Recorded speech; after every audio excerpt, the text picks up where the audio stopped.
Guys, Kevin with Infinity Fitness Solutions. I am 46 years old from San Antonio, Texas originally. I now reside in Humble, Texas, which is right outside of Houston, and I am a cancer survivor, which a lot of you may not know. This is probably my first time publicly speaking about this particular sickness. I was diagnosed with cancer, with leukemia actually, in 2008. I was attempting to go work overseas with a company, and they did this strenuous physical, and they told me, we in a room with like 500 people, and they had a list of people that had to go back to the medic, probably like 10 people on the list, and who was on the bottom of that list? Yours truly.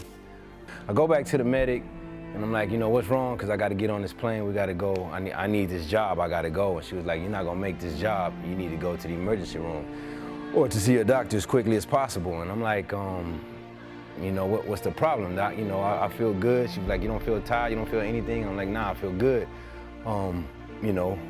What's the problem?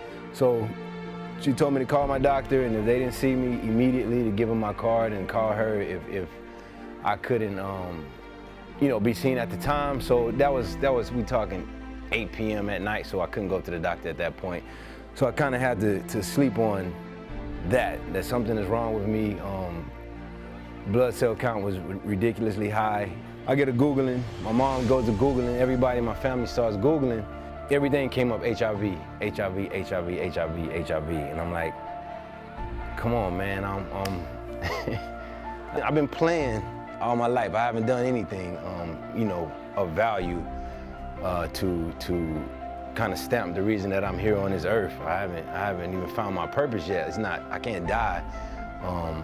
Right now. So, I cried about that, slept on that, got up the next day, went to the doctor, and they told me that I had leukemia, right? So, I didn't really know what leukemia was, but I know I didn't have HIV, so it was, in a sense, a celebration to me, inside of me. So I'm happy at this point. My first question is, am I gonna live? And she said, yeah, if you have to have a form of cancer, this is the form that you want to have, this type of leukemia, this is what you want to have. So then my next question was, the chemo situation. Am I going to, have to go through the chemo process, lose my hair, and be tired, and go through what a typical cancer patient would go through with leukemia? And she was like, no, you won't have to do that either. We have a pill now that you can take, which will be your form of chemo, but you're gonna have to take it every day for the rest of your life. So to me, that was a second lease on life. She said the only side effect of that particular medication was that people were gaining up to 100 pounds in a 12-month span. So I'm like, if that's all I gotta worry about, I'll go to the gym right now. My name is Jamar Mason. I'm from Port Allen, Louisiana, small town across the river from Baton Rouge. I'm 42 years old, and I'm a cancer survivor. It's called large B-cell non-Hodgkin's lymphoma. It started off in my spleen. I was like 33, 34 years old.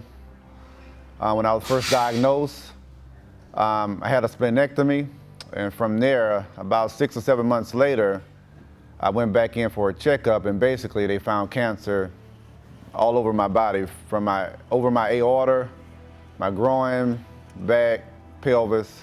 Oh man, it was devastating. Just felt like, why me? Felt like I'm too young. Felt like it was a death sentence, to be honest. And it was a pretty big deal and pretty traumatic.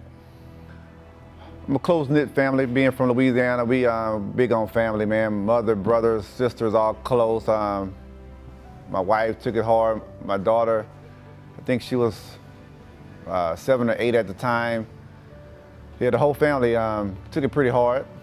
But, we said we're gonna get through this and take it one day at a time and, go forward. But it was pretty tough for the whole family. Well, I tell you, my outlook from what the doctors told me, they didn't want to, be honest, they didn't want to be too,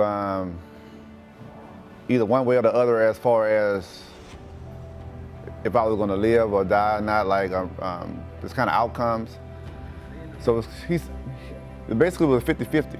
So, but I had one of the best doctors at MD Anderson, and he did have a plan. Even though he said, hey man, I'm not gonna make any promises, my outlook was still like, I'm gonna beat this thing.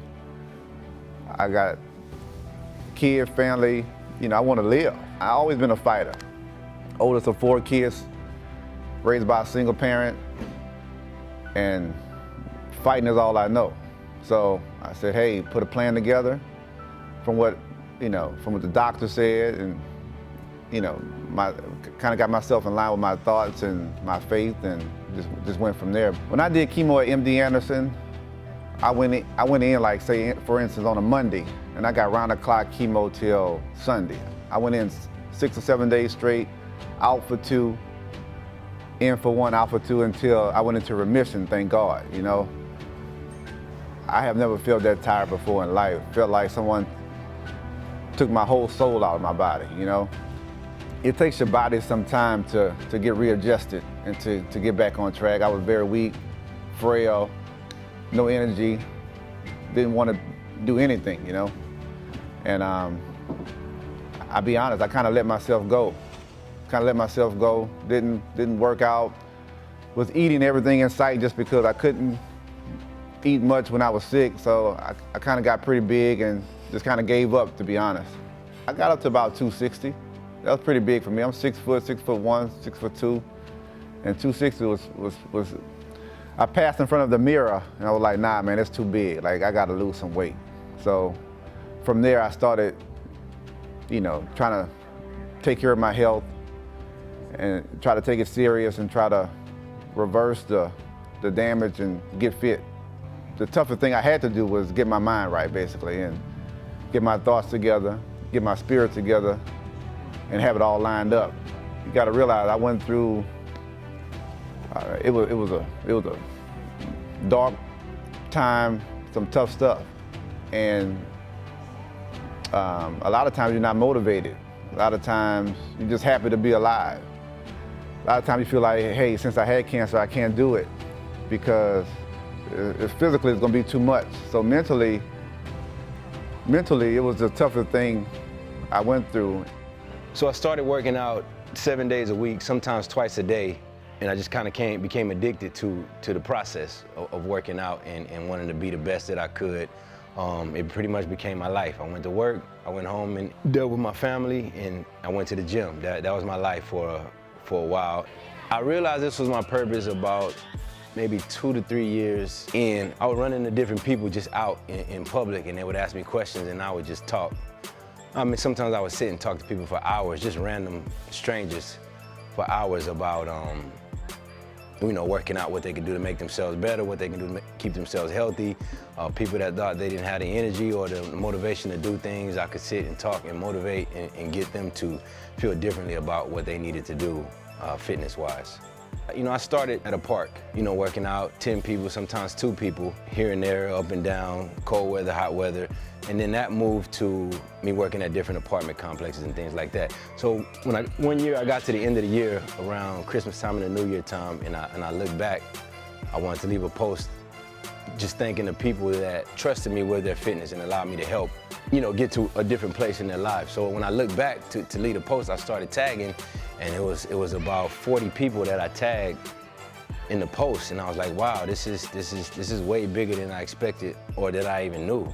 I just go to work and try to help people. When I actually sat down for a second to see and was actually able to see how many people that I touched as far as fitness and health was concerned, it made me feel like it was something special.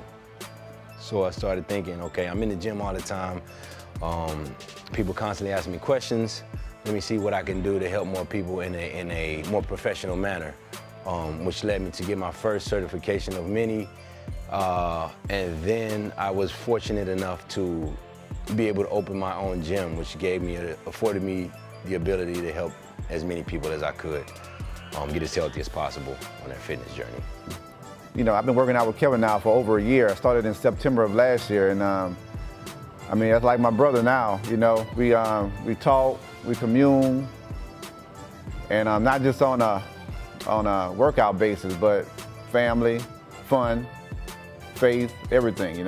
Once I realized I was close to somebody else kind of in the same situation, and I look at his post, and he was, he kind of put his situation out there. I guess he stood on it, like he was proud to be where he was.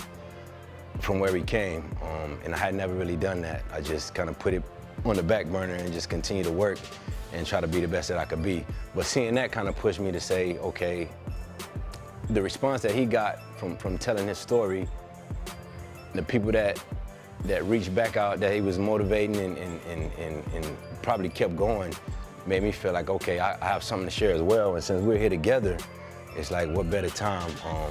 It just kind of gave me the wherewithal to stand up and say, you know, the same thing he was saying, that I deal with this and you know, just kind of face it, I guess, to a sense. I'm glad it happened this way, that it came from two different angles. So you have one individual that suffered a cancer situation that kept everybody aware the whole time, decided to get fit, continued to get fit, so you can see where he came from, where he was. And then you have another person who was pretty nice as far as working out and fitness was concerned, you know, up in age and able to do all these things without a problem, yet and still he's got a problem, like anybody else. So there's no in between, there's no excuse from top to bottom. I think we got the whole spectrum covered as far as somebody having an issue they need to deal with, but not using anything as an excuse to get healthy or get fit.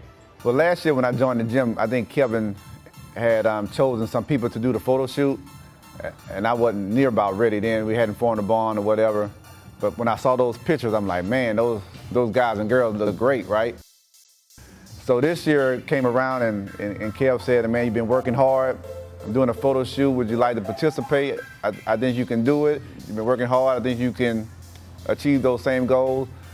So when he told me about it, I'm like, hell yeah. You know, like I got excited, like, and nervous at the same time. I'm like, I don't know if I could do it, but I'm gonna push myself to be the best version of me.